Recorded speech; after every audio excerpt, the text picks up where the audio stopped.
देखिए, यूरोप की सरजमीन पे यूरोप को नाप दिया, अमेरिका की सरजमीन पे अमेरिका को स्टेटमेंट दे रहे। यहाँ बैठ के देते तो मजा नहीं आता, मजा है वहां की सरजमीन पे, उनके मीडिया में, उनके प्लेटफॉर्म पे उनको स्टेटमेंट देना, उनको असलियत बताना। ये आप यार कभी खुद को पता नहीं क्या दुनिया आदिम तरीन बना देते हो, कभी बदतरीन बना देते हो।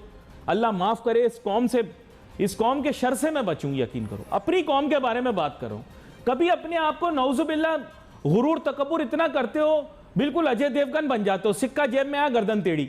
और कभी जो है वो अपने आप को इतना नाकिस और कमतर बना के पेश करते हो जैसे हमसे ज्यादा हकीर दुनिया में कोई है ही नहीं। यार कोई अपना आपको मोतदिल तबीयत लेकर आओ। कभी कहते हो हमारे यहाँ इन्वेस्टमेंट कौन करेगा, चाइनीज आ गए इसीलिए क्योंकि हमारे पास कोई इन्वेस्टमेंट नहीं कर रहा था। कभी कहते हो हम दुनिया का अजीम तरीन, हमारे बगैर चाइना तबाह हो जाएगा, हमारे बगैर। ये ड्रामे नहीं किया करो, कभी कहीं कभी कहीं अपनी एक पोजीशन रखो, मोतदिल रहो। अमेजोन ने का, अब वॉशिंगटन पोस्ट का मालिक कौन है? अमेजोन। मिलियंस ऑफ डॉलर्स का लॉस अब चला के हो रहा है इससे। अब आप बोलोगे जी वॉशिंगटन पोस्ट की सर्कुलेशन है सुमित भाई, ये है वो है।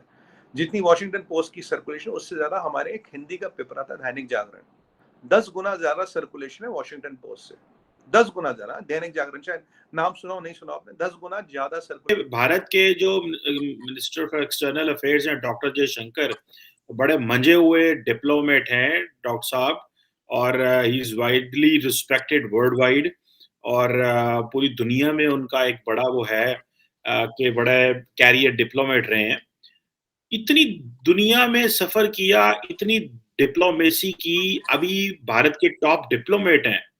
वॉशिंगटन में जाके वेस्टर्न मीडिया को कहा कि जी तुम बायस हो, तुम कवरेज अच्छी नहीं करते इंडिया को, इंडिया की कवरेज क्यों अच्छी नहीं देते तुम लोग। तो ये क्या है ऐसा डॉक्टर जयशंकर को जो आप समझते हैं, और भारत का ऐसा क्या मसला है कि भारत समझता है कि उसको कवरेज अच्छी की नहीं मिल रही वेस्टर्न मीडिया में। इंडिया क्यों कंसर्न है, मसला क्या है इंडिया को? क्या वाकई ऐसा है जो डॉक्टर जयशंकर ने कहा? देखिए चीमा साहब, शो पे बुलाने के लिए धन्यवाद। एज यूजुअल आपने गूगली तो दाग दी है, तो आप जरा विकेट बचाते हुए इसको बाउंड्री के पार निकालना है, मसला ही है। देखिए चीमा साहब, है क्या, 3-4 चीजें यहाँ पे। पहली चीज ये है कि अगर आप 15 अगस्त का मोदी जी का स्टेटमेंट, जो उन्होंने भाषण दिया था, स्पीच दिया था, उसको देखे।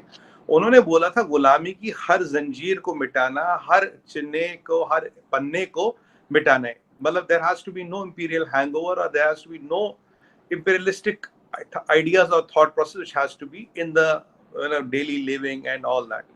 तो ये जो है, ये पहला पहला मुद्दा वही जो डॉक्टर जयशंकर ने जो उसकी कंटिन्यूटी। दूसरी बात, मोदी जी ने, आपको याद होगा 2014 के इलेक्शन में, 19 के इलेक्शन में सॉरी, बोला था कि हम घर में घुस के मारते हैं। अब ये घर में घुस के आप बोलोगे यार इसका इससे क्या मतलब। देखिए, यूरोप की सरजमीन पे यूरोप को नाप दिया, अमेरिका की सरजमीन पे अमेरिका को स्टेटमेंट दे रहे। यहाँ बैठ के देते तो मजा नहीं आता, मजा है वहां की सरजमीन पे, उनके मीडिया में, उनके प्लेटफॉर्म पे उनको स्टेटमेंट देना, उनको असलियत बताना। अब यूरोप वाला मसला देख लीजिए, तेल का। डॉक्टर जयशंकर ने बोला भाई आप जितना, हम तो तेल लेते हो तो आप एक हफ्ते में लेते हो, ठीक है जी। वो यूरोप का मसला आप देखिए, उसके दिन शांत हो गया, सब ने यू टर्न ले लिया, एक एक करके सब यू टर्न लेने लगे, सब यू टर्न लग गए। अब आप इस मसले को देखिए। अब यहाँ क्या था, अगर आज हम यहाँ से वॉशिंगटन पोस्ट को कुछ कहे, नहीं कहे, तो कहते ठीक है यार, आप इंडिया में बैठ के तो कुछ भी कह लो। वैसे हम तो रोज ही कहते हैं, मैं तो 50 चीजें बोल रखी हुई है, मेरे 50 डिबेट होंगे इस पे।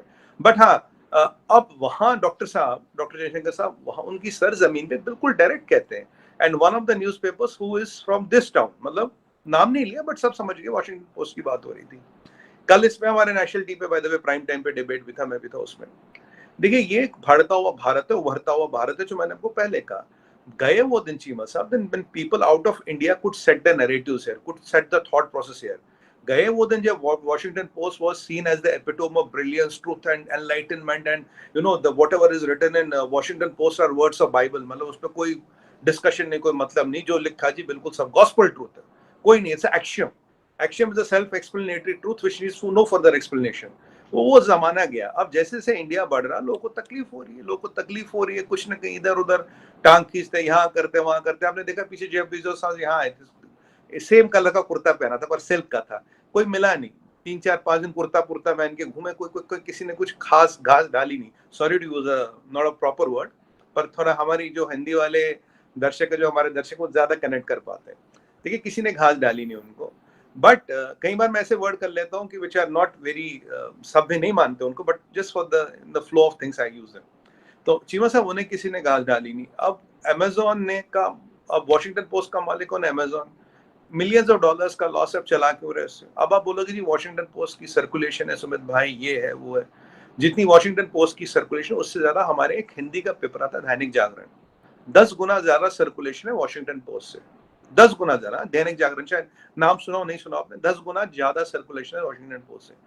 तो अब आप अमेरिका में बैठे बैठे आप ये सोचो कि आप इंडिया के लिए नैरेटिव सेट करो, इंडिया के लिए ये क्या होता है जब नैरेटिव आप सेट करते हो, एनजीओज देखते हैं, थिंक टैंक देखते हैं, उसके आधार पर वो एक परसेप्शन बनाते हैं।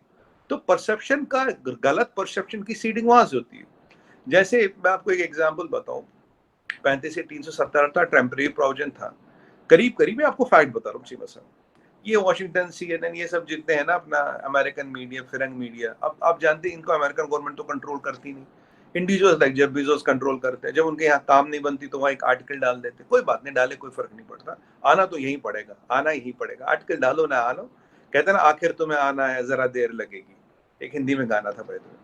अब चीमा साहब क्या हुआ कि 132 आर्टिकल निकाले इन्होंने, 132 आर्टिकलों में से 5 आर्टिकलों में आर्म्ड इंसर्जेंसी या आर्म्स या टेररिज्म का मेंशन था, जबकि 42,000 लोग वहां मर चुके थे 20-30 सालों में। ठीक है, ये ऑफिशियल फिगर। कश्मीरी पंडित है, हिंदू का एक्सोडस हुआ, जेनोसाइड हुआ, उसके बारे में एक लाइन किसी ने नहीं लिखी, एक लाइन किसी ने नहीं लिखी। अब आप देखिए, आप एक ऐसा मसला उठा रहे हो, you are only picking up things which are convenient to you. 135 में 32 में से 5 which talk of terrorism, not even one which talks of the exodus and ethnic cleansing which happened there, which talks of the genocide, it doesn't talk। बाकी इधर उधर की बातें है जी वो जी। अब मुझे बताइए, इंटरनेट पे लोगों ने हल्ला मचा, इंटरनेट बंद हो गया, चीमा साहब, is it important to have internet running or blood running in a human's body? I think the value of blood running in a human's body is more than internet running, right? Internet और भी कहीं बंद होता है, दुनिया बहुत से ऐसी जगह जहां तो इंटरनेट होता ही नहीं। तो कहने की बात ये, जब इन छोटी मोटी चीजों को लेकर एक नैरेटिव बनाया जाता है, बहुत बड़ी चीज बनाई जाती है, पर ये वॉशिंगटन पोस्ट, आपका न्यूयॉर्क टाइम्स, ये जितने भी है, आपको एक और चमत्कार बताऊं, इन्हें उगर नहीं पता कहाँ है, इन्हें सिंजियान नहीं पता कहाँ है। जेनोसाइड मुसलमान का हो रहा है, एक सेकंड, मुसलमान का जेनोसाइड हो रहा है चाइना में, जेनोसाइड आज के दिन में 21वीं सदी में, sex slavery, organ transplanting, force DNA engineering, हर चीज हो रहा है। पर ये लोग चाइना के बारे में लिखने में इनकी हिम्मत ही नहीं, औकात ही नहीं, इन्हें तो ये नहीं पता सिंजान है कहाँ, बाय द वे। नहीं, ये तो मैं आपसे डिसएग्री करूंगा कि वेस्टर्न मीडिया चाइना के बारे में लिखता, बहुत लिखता है। सिंजियांग के बारे में भी रिपोर्ट्स की रिपोर्ट